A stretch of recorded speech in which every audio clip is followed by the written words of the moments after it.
ये ज्ञानी त्वात्मैव मे मतम, ज्ञानी सबकी आत्मा है। और इसलिए उदारा सर्वे एवैते ज्ञानी त्वात्मैव मे मतम। एक बार राजा भोज ने एक बड़ी सभा बुलाई और बुलाने के बाद में सरस्वती माता की आराधना के लिए एक कलश रखवाया। कलश रखवाने के बाद उसने कहा इस समय निर्णय करना है कि सबसे बड़ा कवि कौन। और जब सब सभा भर गई तो प्रधान पंडित ने कलश में प्रणाम करने के बाद कहा, माँ सरस्वती आप अव्यक्त हैं, दिखाई नहीं पड़ रही हैं, आप बताइए कि सबसे बड़ा कवि कौन। एकदम उत्तर आया, कबीर दंडी, कबीर दंडी, कबीर दंडी। संस्कृत का जो दंडी कवि है वो सर्वश्रेष्ठ। कालिदास वहां बैठे हुए थे। इतनी बड़ी सभा में अपना अपमान सुनकर आंखों में आंसू आ गए, बैठे रहे, उदास हो गए।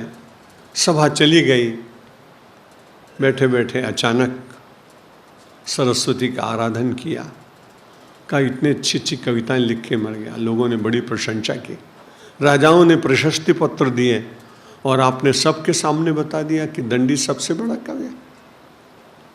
सरस्वती माता ने कहा कवियों की गणना हो रही थी, इसलिए मैंने कहा कि कवि में दंडी सबसे अच्छा है, लेकिन तू तो सरस्वती ही पुत्र है, इसलिए ज्ञानी त्वात्मैव मे मतम, ज्ञानी तो मेरी आत्मा है, इसलिए तुझ में और मुझ में कोई अंतर नहीं है, इसलिए मैंने तेरा नाम नहीं लिया। कालिदास जी ने कहा ये तो आपने मुझे समझा दिया, लेकिन जिनके बीच में मेरा अपमान हुआ है उनका क्या होगा? ऐसे नहीं चलेगा।